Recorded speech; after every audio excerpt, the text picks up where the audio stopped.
tell me when, Viv. You're good. You're live. Oh, hello. Welcome to Work Liberated. And today's episode is called The 5-Star Work Experience with Gina Gavellini. Gina, say hi. Hello to all the peoples. So Gina is the second coach I had in my career, and she is the person when I owned a recruiting company in Chicago. I had a coach, and that coach fired me. I've never been fired by a coach, but she said, you need to be with my coach. And so that's how I got Gina. And Gina helped me get unstuck. I was in a career that I was very, very successful at, but I was no longer fulfilled. And I sought her out to help me see what I couldn't see so I could be who I've always been meant to be. So Gina, do you want to just say a little bit about your coaching practice and where it was 15 years ago and where it is now? Oh my goodness. I don't even remember what was going on 15 years ago. That seems like decades. What's going on? Yeah, since then we have moved to like more online digital. We're more tech savvy now, but our main focus is just helping clients have a 5-star experience as entrepreneurs. I mostly serve entrepreneurs, but I serve everybody who's from I'm just starting a business to I have someone who is a multi-billionaire, and we're just coaching on happiness and wealth set points and things like that. Because no matter how much money you make, it's really about being happy, right? In the end. Yeah. And one of the things that I remember is I actually started doing a morning ritual because of your coaching. I still remember I think I was actually going through a divorce, and you said something to me about it's my, like, everything is my experience and I'm responsible for it. So whatever I can do to get myself in a good space. And that's when I started doing my morning ritual. So what would you say is required for people to have a 5-star experience in their career, a 5-star work experience? Well, I think that we all start out with these grand ambitions, like, okay, it's going to be awesome. And then reality hits, or we're either in a business or a workplace. And at first it's all exciting because it's new and we're feeling things out. And then somewhere along the lines, it becomes routine.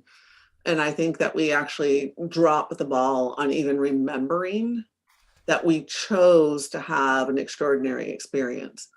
We were excited when we first said yes to whatever it is that we said yes to. So I think we have to constantly choose in. Yeah, I want a 5-star experience. I don't want no ho-hum, meh, this is okay, it's fine kind of response to my daily thing, because that becomes a grind, even if it's not bad per se.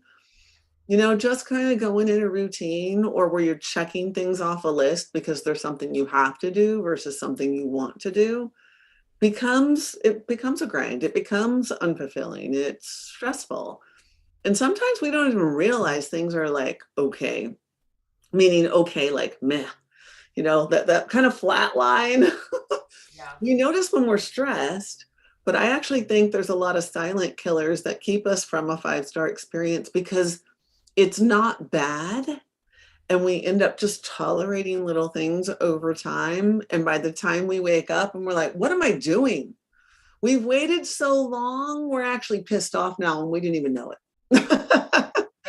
Yeah. I remember that I was doing really well in my career, but it was, I knew there was something missing for me. I wanted actually to do more. I had been doing recruiting in one version or another, started in staffing and then went into search, but for almost 20 years.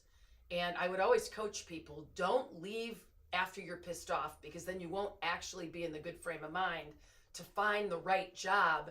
It'll be that negativity that does the looking. But for me, I waited until I was so eager to jump. So I had a vision. I had done a program, and I had a 2.5-day experience. And at the very beginning of the program, they took us 20 years into the future. And my future was I was going to live in Northern California, and I was going to work with CEOs on helping their company be the kind of company that they would enjoy again. And I realized I was living in not enjoying my own company. And then you came into my life and you had me see that I was thinking linearly, like 1 + 1 = 2. And that wasn't working for me. Can you say a little bit about how people, that version of getting stuck, of the linear, if I do Yeah. this, that'll happen?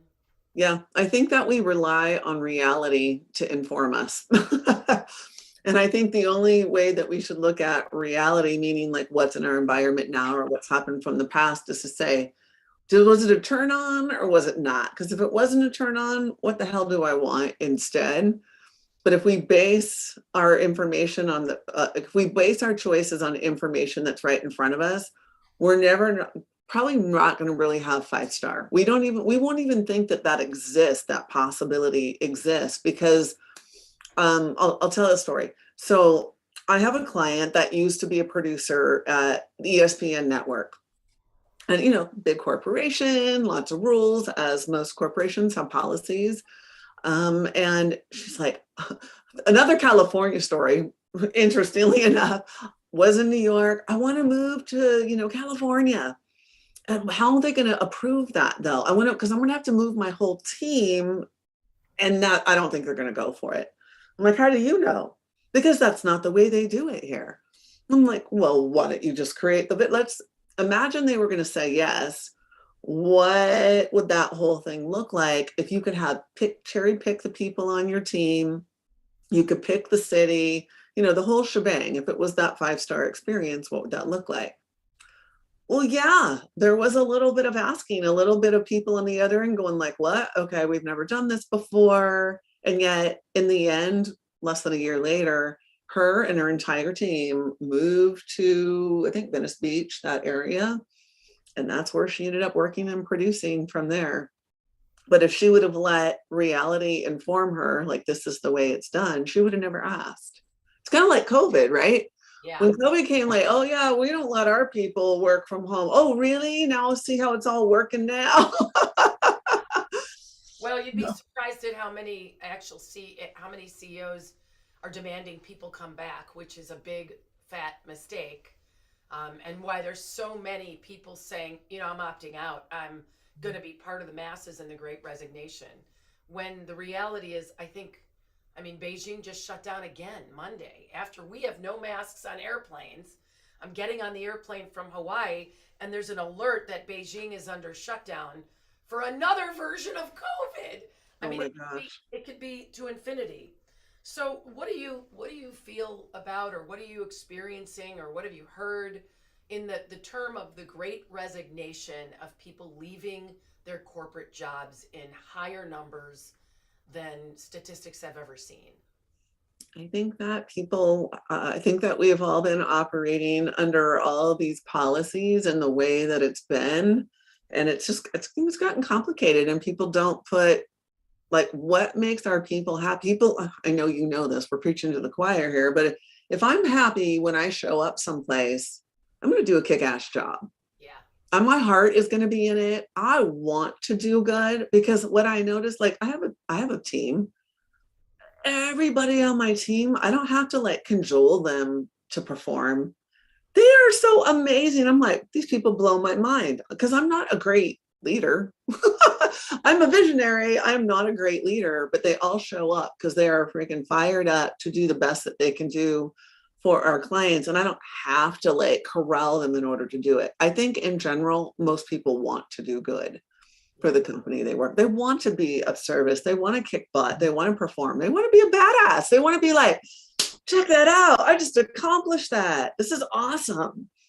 And I think that we've just kind of forgotten all that. We just get lost in what is and making money. And, if we want to get more out of people, we gotta squeeze them. Or control them. Yeah.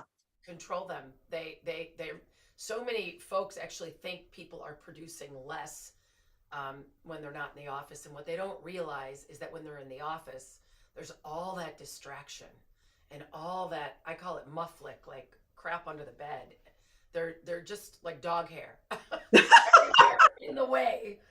So we talked earlier, and we were talking about things that I can do right now to experience, to have a 5-star experience, no matter where I'm working. Yeah. Maybe it's not perfect, but I'm not ready to go do my own thing or become part of the entrepreneurial movement. How can I create a 5-star experience wherever I am and whoever I am? So step one is just, I would write 2 lists. Even if you've gone over this a million times in your head, I think we need to do it often, which is, okay, what about where I'm at is not a 5-star experience? What are those things I'm experiencing? How am I feeling? Why? And then what parts are 5-star? Because most people, obviously, we tend to focus on what's not working because it's blaring, right? Like, I remember, every time I used to speak at a crowd, I would focus on that one person who looked bored. And I'm like, oh my gosh, I'm so boring. These people are getting no value out of what I'm saying. And then later they would come up to me after, including the person that looked like they were absolutely bored. And they're like, wow, that was just really informative. I'm like, oh my gosh, I so made up a story because I just focused on you looking like you were bored. But so what is working, what's not working, and even the stuff that is working, if I were to ask myself, how could that be even more epic? How could I have that 5-star happy ending with that particular part of what we're doing? What would that look like? Because I think even sometimes the things that we think are good, if it's good, then we don't generally ask, like, how could it be even better? What would make it even more exciting, more easy, more efficient, more organized, more inspiring? But I think we just need, it's like a simple what assessments. And then we don't I wouldn't go out and say, change it all right now. I pick 1 or 2 things that you could say, all right, if it were about me making internal shifts, meaning maybe I need to change my mindset about it. Maybe I need to have a conversation with someone.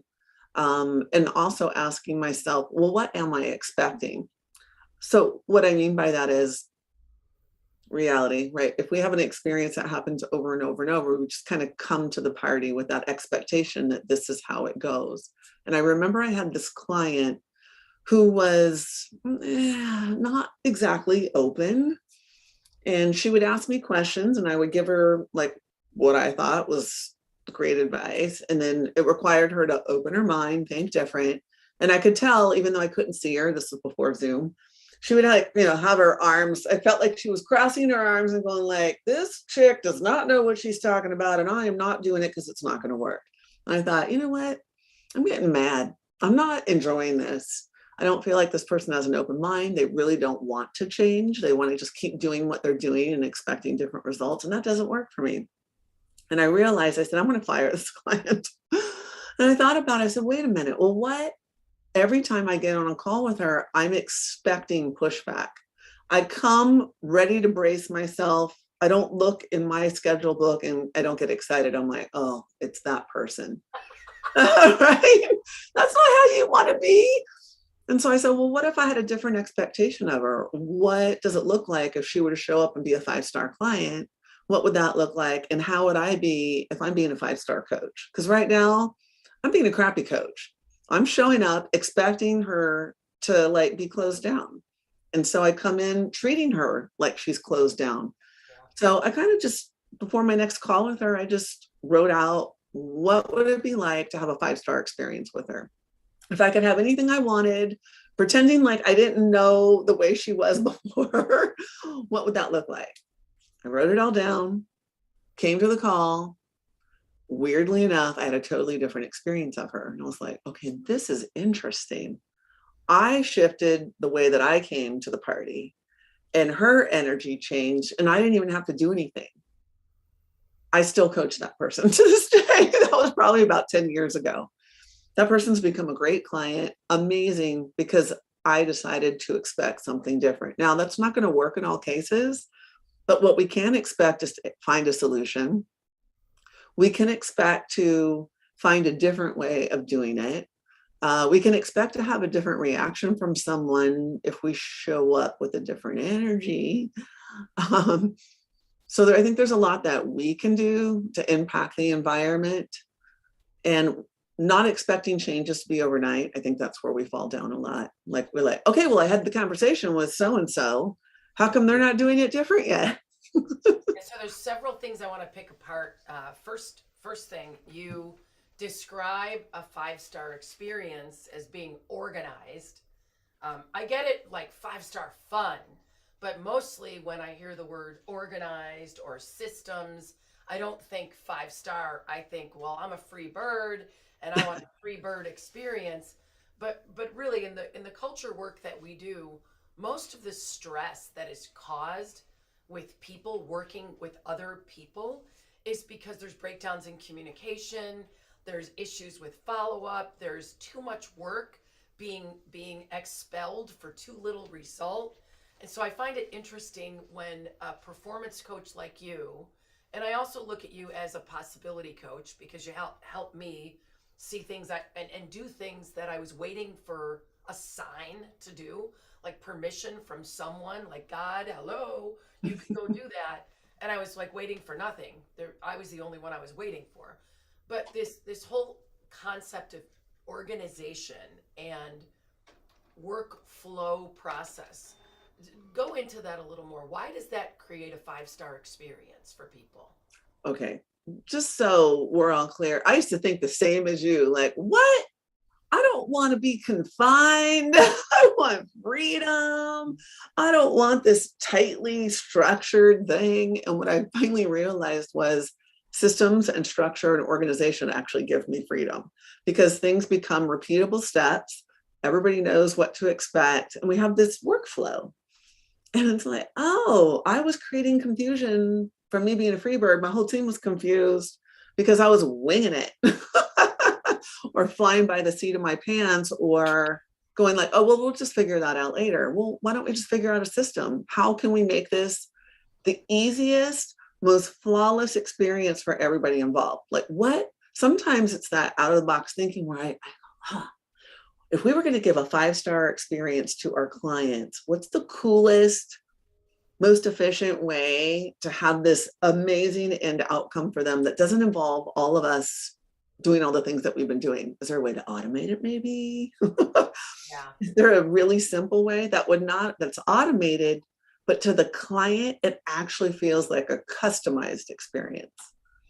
Yeah, so I hear you saying removing friction from the ability to deliver services, and even removing friction from the team. And I also know a lot of my clients, let's say, who've moved beyond being entrepreneur, like their business is way bigger than them now, but they haven't changed their habit around, I need freedom and we don't want constraints. And what they realize is they're unintentionally causing disruption to people, like happened with you, and God knows it's happened in all of my companies. And in this company, we're using HubSpot, we're using Basecamp, and that's become the way we do things. And there's so much less aggravation. Things flow. Communication is easy. Yeah. And a system can literally be, okay, like I write a newsletter that goes out to my whole email list every Tuesday, where before it was like, when I feel like it, or, oh, I've decided I'm doing it. Hey, team, hurry up and get this out because I've decided now is the time. Like, no, every Tuesday it goes out like clockwork. So I know, and they know, everybody knows what to expect. And because we know it's going out, I have the inspiration kind of working behind the scenes too. What are we going to write about this week? It's kind of working itself out because it knows it has a deadline versus, yeah, when I get to it, I'll get to it. Yeah. Yeah. So it lifts the burden of that last minute chaos, white tornado, Yeah. which really doesn't even work for the person creating the tornado, because then they're aggravated because things are not getting done in the way that they want things to get done. Yeah. So the second thing that you talked about is looking at yourself, what's working and not working in this work experience, and how can I show up differently. Now, self-awareness is one of the traits that the majority of the human race doesn't have. I'm writing a book called Ignite Culture, or titled Ignite Culture. And we did some research, and it said, whether the research is accurate or not, the research that we found, 85% of people in the human race don't understand what it is to have a higher level of consciousness, like Mm, awake and aware even to what you do like, even awake and aware of what you don't like, versus most people just wake up and say, God, I don't like it here anymore. So yeah. how can people get more self-aware? Take the pause. We all have our body lets us know when we're feeling stressed or something's feeling off, or you're like, I don't like this idea, and everybody else seems to be going along with it, but there's something about it that doesn't feel right to me. Like, our body's constantly giving us signs, and yet most of the time we don't pause long enough to say, hold on, I don't care if we stop this whole train from taking off on time. I need to figure out what's going on inside of me. So if we just pause. So, but for instance, this doesn't have to do with work, but we all experience this. We're about to close on a property that's an Airbnb. And I've been kind of doing the whole transaction, and we're like, we're just about to sign all the papers. It's about to get funded. And my man all of a sudden decides to get involved. And he's like this whirling dervish coming through. And he's like, hold on, I think we should change the deal and blah, blah, blah. And I instantly went into panic. Like, oh my God, I'm not going through this loan process again, especially as an entrepreneur. It's just a nightmare. I'm like, it's just, oh, I want this off my plate. And then I didn't understand what he was saying. He was going so fast with this whole strategy he was talking about. And of course, he'd been like knee deep in it for hours, talking to people, getting information, and he throws it at me. And I'm like, hold on, I can't digest this. What's happening? And my whole body was like contracting. And I was like, okay, I'm in panic mode. And I took a step back and I'm like, okay, why am I panicked? And I said, oh, I don't understand what he's talking about. 2, I'm afraid that the whole deal is going to get canceled and we will have to start the whole loan process again. And I don't think I could handle that.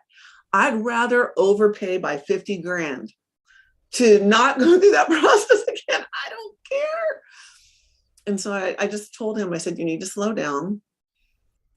I don't understand this, and I want to make sure that we're making a smart deal. And I actually need more information about the loan. And it just took me that moment to pause. And I thought he might get frustrated because he's like, we have to hurry. And I'm like, I'm not hurrying to do anything right now, because right now, if I make a decision based on how I'm feeling, this is going to be disastrous. And I won't like you if we screw this up. And I think often we actually don't even know what it's that low level anxiety sometimes that's in there is the one that we really just kind of try to ignore. I'm feeling off. I don't know. Something about this doesn't feel good, or I'm procrastinating and I don't know why, but I'm just going to go on Facebook for a while and just try to get on procrastinating. I don't know. And if you just like a lot of times I'll notice, why am I going to Facebook right now? Or why am I walking into the kitchen when I have this project in front of me? I'm like, oh, I don't know the next step. Or I'm not sure what to say, or I think I might screw this up. I actually don't know what the outcome would be. Oh, okay. Well, what would I like to have happen with this project? And so it just takes that moment to ask yourself, what is really going on? Yep, good. So tuning in, stepping back. I remember you're also the first coach in my life that brought up breathing. Mm, And this is years and years and years ago. Now it's like everybody knows, take it, breathe slowly, breathe deep, like the Moody Blues. But tell me why breathing makes a difference for people, just to slow the roll. Why is that important to help people get back in touch with themselves? How does that work? Well, when we're stressed or we're moving fast, all of our energy is usually focused in the future. We're trying to figure something out. We're trying to make a deadline. We're worried we're not going to hit the target. We're worried the whole thing is going to fall apart, like in my case with the house. Or is this even legal, what we're doing?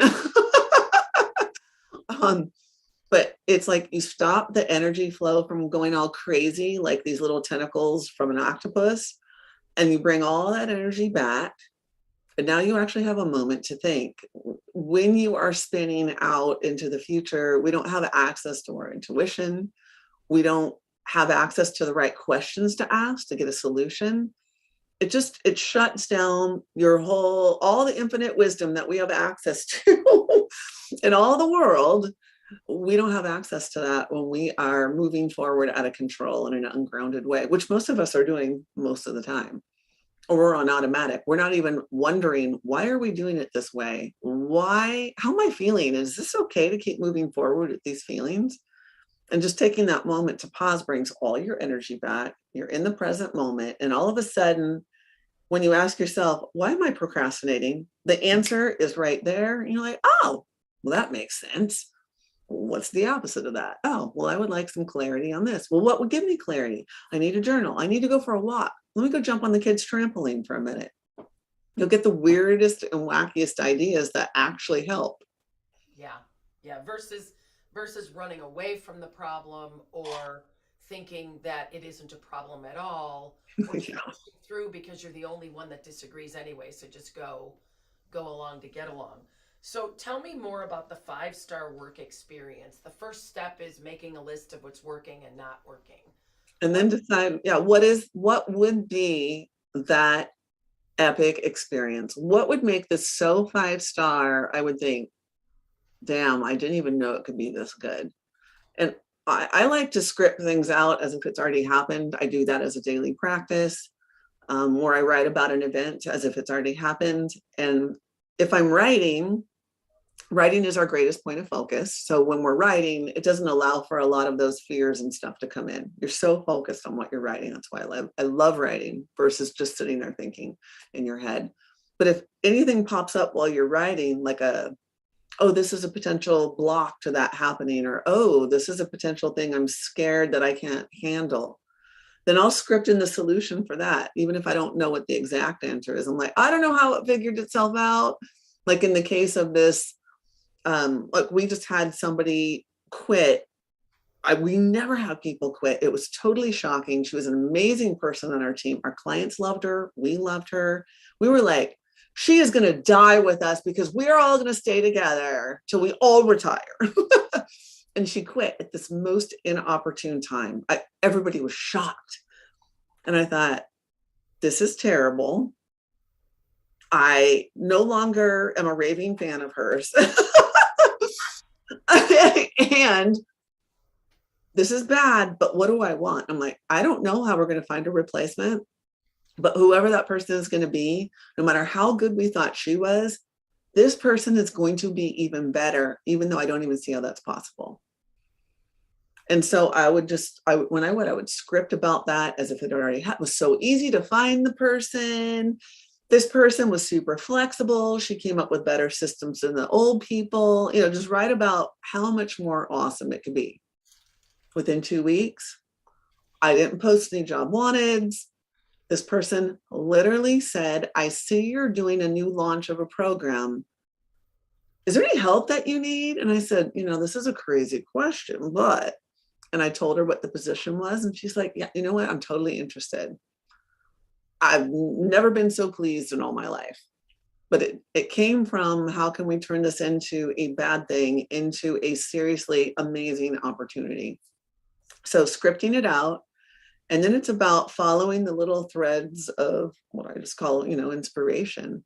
Like when you get those weird, wacky ideas, like, wow, she's emailing me out of the blue. She's never even done this kind of position before, but I feel like I should ask her. And in fact, I had asked her something similar years ago, this person, and she was like, nah, no. So based on reality of the past, I would have said, this is dumb to ask her. She's already had a clear no, hard line in the sand. No, I'm not interested in that opportunity. And here she said yes. So I think that we have to just then ask, like, who can help us? What does my intuition say? Can Google help? Google's amazing, right? All things live on Google. But asking, how can I make this easy? Who can help me make it easy? What is a great question to ask to lead me to part of the solution? And sometimes there will be no solution in the moment. I don't know how to get that 5-star experience here. but I'm going to decide that I am going to have a 5-star experience before I even know how to create the whole thing, or I don't have a 10-step formula for doing it. But the most impactful thing we can do besides deciding what 5-star would look like would be, I'm actually deciding to have it. I'm going to stop wanting and I'm going to decide to have it. So it's like the day a person would actually not just talk about it, but they'd actually feel what it would feel like to have it, and then this shall be, like the point of determination, like this is happening.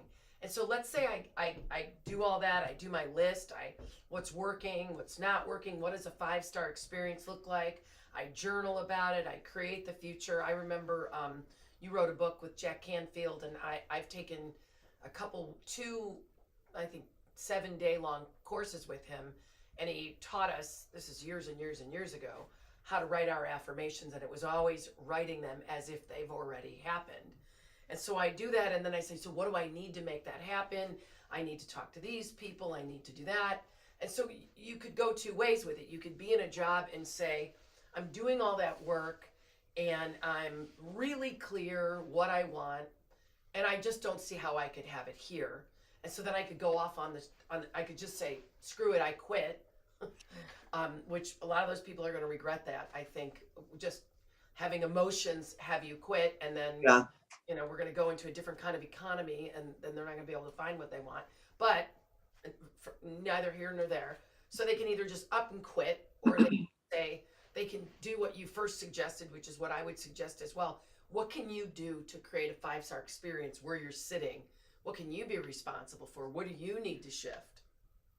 Or the third is go out and do a proactive search. And so I want to first talk about things that people need to consider when they are in a company and they see that there's some really easy things that they could change, but the environment around them is no, that's not the way we do it here. Right. It's always been. And I mean, because we're actually in the beginning of a new 1,000 years, the beginning of a new 100 years. And I mean, if we look at what's happened from 1920 to 1980, when I started working, the world changed. So this is 2020, and we're forecasted to kind of repeat the past a little bit, but I don't want to go through what my grandparents went through. So how do I take responsibility in my company when there's a lot of people who are World War II,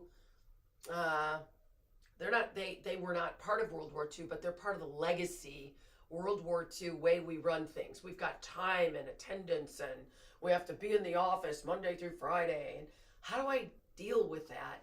I like the place. I like what they stand for. I'm into their noble cause, but man, they run the place like. Yeah, this is where you have to go way out into the lake, way out there, outside of the bubble of what is in your company. And this is where decision comes in very powerful. I don't know how that's even going to be possible, but I'm deciding that policy is changing, or I'm deciding this is happening. It's like, I do it the silent, I'm like, it's not voodoo magic, but it's just like, I'm deciding this is happening and I don't have any clue how. So I'm not going to actually even take any action on it. I'm just deciding somehow or another this will get resolved. Like, we have this cabin up, it's on forest land, and you lease the land from the forest, which means they have all sorts of rules. I hate rules. I hate rules. And their first response to everything you ask that you want to do is no. They say no to everything. I'm like, this lady who's in charge is really hardcore. There was someone else before that was much more lenient and willing to work with us people in these cabins. I am going to see her leave. We're going to get somebody new in there. I thought this lady was never going to leave. She was a lifer. I'm telling you, it's been 1 year, and I just heard she's moving to a whole different county. And then I heard that the new person on board sounds so human. Human meaning like, great, let's work with you on that dock y'all want to build. Oh, I think the quickest way to do that and to get that permit like put through is this. And I'm like, I know. I totally created this whole scenario because I was so locked onto, I refuse to have a miserable experience with the Forest Service. I didn't buy a cabin here to feel constricted. I came here to have fun. And so I'm going to decide somehow, some way, there is going to be an easier person to work with, whether she got someone new in her office, she moved out. I'm like, this is going to work out. And I am just really clear. Obviously, I can't do anything to like go vote this lady out. It doesn't work like that. But it was just that I'm holding on to this because I'm not going to be available to some other way. I'm not going to be miserable. I refuse. Yeah. You don't have to do a thing. You just created that things are going to change. And what if you're the impatient type and you want to do something? How do you get people to listen that things need to change? How would an average Jack or Jill who's listening to this podcast and wants to experience liberation at work but not ready to quit their job, what would you suggest to that person?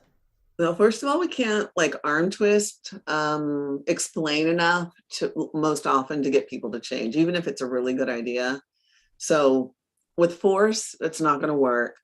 But coming with, I kind of imagine it because I am you and I are very similar. We're like, we have an idea, we're going to get this done and we're going to get it done right now. I'm all about making things happen. Let's do this. And sometimes we're going to bump up against people that feel like a big ass roadblock. And so I try to soften, I literally soften my face because I can get intense and I feel like I'm growling. Is soften the energy. And realize I don't have to make something happen, but I can cause something to happen by first shifting my energy. How do I come in assuming that things are going to change? And then I kind of ignore all roadblocks they keep throwing in my way. I'm like, oh, okay. Okay, I really don't care what they just said. I know in the end, we're going to find a way to make this happen. So there's practical things you can do, but at some point, you're probably going to run out of practical things you can do. And at that point, it's not about pushing. It's when you see the opening. It's about going back, even if you talked to that person many, many, many times before. It's different when you're coming from a place of, wow, I feel like this is a good, I'm feeling good about talking to this person today. I think I'm going to go have the conversation again, even though they said not to come back for another 6 months and it's only been 2. I'm just going to check in because I feel like internally guided, like my intuition is saying, I should just check in. Yeah. So you're talking about shifting the perspective inside so that the energy on the outside and the whole conversation shifts. And when you were saying that, I was imagining somebody who doesn't like a policy, like I have to come to work policy, but they're a producer. Well, instead of complaining about the policy, shift the perspective and come from, look what's possible. Look at all the stuff we just got done, and we're all remote. And how could we take it to the next level? So how about the person who decides it's time to go now? I need to go find a new 5-star experience. So any ideas for how to begin that process? Does it look different when you're leaving your job versus when you're committed staying in your job?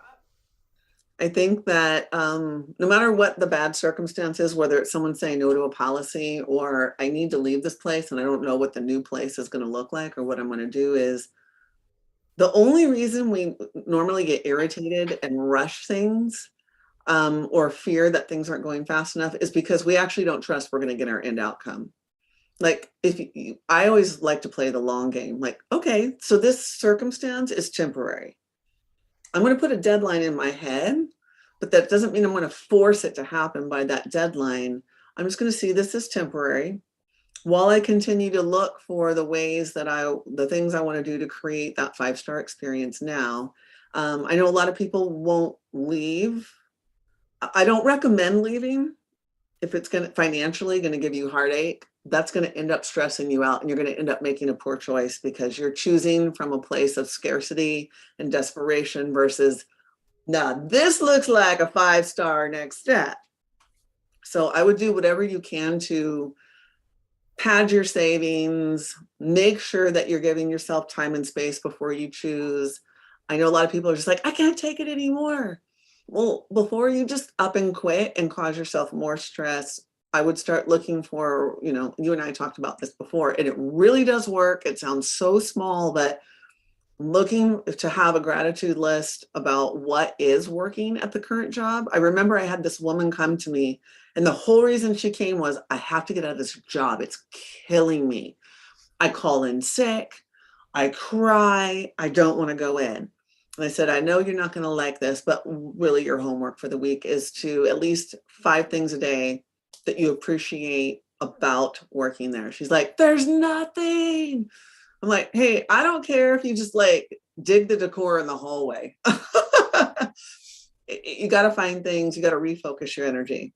Next week, she came back. She's like, you're never going to believe this. Like, I ended up having this cool conversation with this person that never talks to me. All these interesting things happen. It actually wasn't a bad week. Now, she didn't fall in love with her job, but it was a different experience. She ended up staying in that job for another 2 years because she ended up loving it, and then got like a severance package because they were shutting everybody down. But it is, let me soften the resistance energy, the frustration energy. Otherwise, I am going to carry that with me into the next job, and I'm not going to get a 5-star experience. I'm not. I'll just create new problems in a new place. Is what I'm going to do. Yeah, it's interesting that you call it the resistance energy. That's, we do a lot of culture work, which is a lot of change. And the guy, typically it is a guy, but sometimes it's a woman. But I'll just use guys generically right now. They're not resisting because they want the change. So they're so excited and so passionate, and then they're so frustrated because no one else wants the change. And what it seems to be hidden from their view 99% of the time, until we like pull the bag off, is they're only resisting because they're in fear. They don't understand why you're doing this. So let's slow down and engage them so they can have a dialogue and they can talk about it, make their own lists, and start to get engaged. But it's, we at Keen Alignment, we say we do organizational or cultural alignment from transformation from the inside out. And you just keep saying it over and over again. It's probably rubbed off on me. Stuff rubs off. That it's all about your perspective and your attitude. If you want to have a 5-star work experience, that lives within you, and then in your chooser, your antenna. What are you attracting? What are you going after? And does it fit? So is there any work around like values, looking for a company that you believe in, or does that all show up in the writing of what's an ideal? I do. I think we all have our personal values. I think that, the company has to have the values you want. So what do the values look like? What is not only like the role what is your ideal role, but environment, location. And this is where you don't just go like, what would make this a fit? It's like, no, what would make this the best thing I could ever imagine happening? More, it doesn't, you go like, man, that's so good. I didn't even think it was possible to get that thing I put on the list of what that 5-star experience would be. It's so good. I didn't even know a company did that, because it will unfold in this weird and wacky way where everything on that darn list becomes yours. But I feel like no matter whether you're staying at your job or you're going to look for a new one, you have to be willing to play the long game, meaning it's the 5-star experience or I don't make a move. Yeah, and so there's so many things popping in my head right now. I'm like, I want a 5-star experience for boyfriend or husband. I've not done that, and I know about this, but I've not done that, and it's interesting. I also don't have a deadline. But the other thing is the book. Wait, that's important. I know. I think that, and I'll tell you a very super quick story. This little cabin that we got on the lake was something I had talked about since I was 20 years old. I'm a water ski fanatic. You've been on my boat before. I love water skiing. The dream was always to have a place on a lake. I talked about it. I looked. I talked about it. I looked. And then in 2020, I was talking to my coach and I said, man, I am tired of talking about this. Something about my energy is off. And she's like, well, have you decided to have it? And I'm like, no, I have not decided to have it right now. I said, all right, by the end of August, we're going to be in that place. 30 days later, we were not only, did we have the keys before we even got the loan? The guy's like, you can move in, you can have all the furniture. I want your family to enjoy it. We're not going to wait. That'll be like into July. We want you to have this now. I'm like, who hands over the keys to strangers? Here, the cabin is yours. And I've been looking for 30 freaking years, but I had not decided to have it now. I decided to look. Yeah. I decided to take steps, but I didn't go, no, game on. This is happening. And I'm tired of talking about this. I'm going to have it. I'm moving it from talking and wishing into having. All right. Well, this is live stream. I am putting it into have to have it. The date, December. Oh, she's she's gonna get me on recording. All right. So, great story about the cabin. I wanna. We have a few more minutes, and this book by Jan and Stacy, Attracting Ideal Clients, and attracting perfect customers. yeah, one of the things I remember is what do you want, and then what do you need to be to attract it? Yeah. So talk a little bit about that. That there's a level of responsibility if you want something ideal. So let's say I want somebody who's fit and attractive and fun and responsible and financially abundant and loves to travel. Well, I got to be those things, because we all see the guy who's like 90 pounds overweight who wants the supermodel, and that usually doesn't really work. You know what? I don't actually believe that you have to be all those things, but I do believe that you have to be willing, that you have to own that I get to have that kind of person who I need to show up like someone who knows how to attract an amazing man. I have to decide that I am amazing, that I am lovable, and I'm going to show up like someone who is comfortable in their skin, because I get to have what I want. So I don't think I have to be rich. I could be totally overweight and attract an amazing, super fit guy if I saw myself as somebody who was worthy of that and was used to that. Gets to be my normal.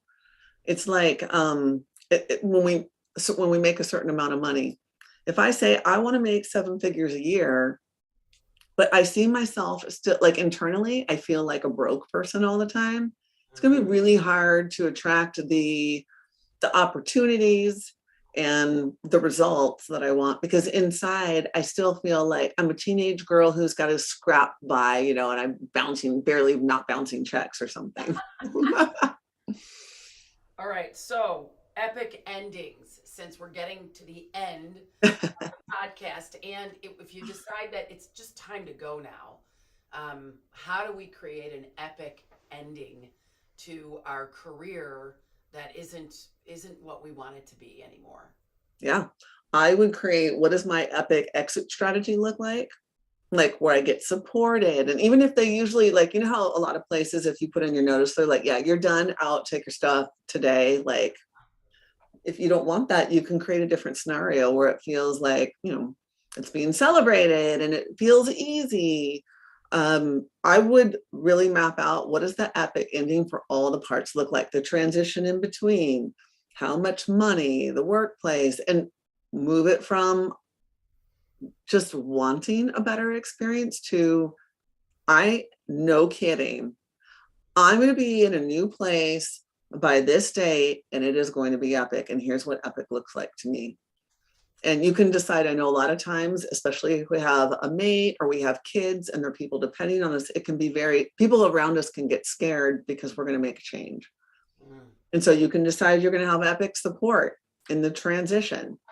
That, if you need to take more time doing things at home and someone else needs to watch the kids while you prepare and or you go, on an interview somewhere, although now it's probably by Zoom,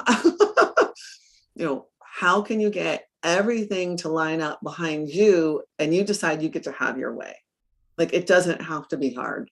It doesn't have to be the way it's always been. What if the next job you took was actually the first offer and it felt like the right thing, you took it, and it got to be that easy? Because some people say, oh, you got to go out and talk to 10 different companies. Don't just take the first offer. But what if the first offer feels really damn good? I'd rather just find it out the first time out, right? Instead of like shopping for a year. Yeah, it's interesting because as we're sitting here, a young lady called me out of the blue a little over a year ago, and said, I like what your company does. And we met for coffee, and she's down here right now and produces these. But she said, I wanna empower women. Like, I have a passion to empower women. I said, well, we've got Ignite Power, and she's empowering men and women, but it's really shifted her whole career, and she just created that. She just created it and made a difference for us. And I wasn't interviewing. I didn't even have a job opening at the time, and there it wasn't like, oh, we got to interview more people. And then we had somebody come to us from Santa Cruz University, UC Santa Cruz, and she applied for like a receptionist job or something right out of college. And I said, what's your degree in? She said, neuroscience. I said, do you know what we do? We do leadership development. It's all based on neuroscience. And her mind was blown. And so it's like Zoom just happened. I was looking for somebody, she wanted something that was fulfilling, and it fit. So Gina, you've made a big difference for all of our audience and everybody who follows me on LinkedIn and Facebook. How do people reach you if they want to have a 5-star experience of a life? Woohoo, yeah. You can go over to masterpiececoaching.com, and peace is spelled PEACE, like NRPs. Masterpiececoaching.com, and tons of resources. There's a blog. There's even a fun truth or dare game you can play. It's like a spin the bottle, truth or dare, because we like to have things fun. So yeah, if you like what you see, there are lots of things there for you to poke around in. All right. Thank you so much. We appreciate your time and your passion, and thank you for the difference you've made in my life. Oh, thank you for having me. It's so fun to be working with 5-star clients, because all these years later, we still keep in touch. Yeah, thank you. I wonder if I was ever this person, though. I'm sure I was. What do you mean I can just create it and it'll happen? Don't you know how hard it has to be? All right, Gina, thank you. Okay, thank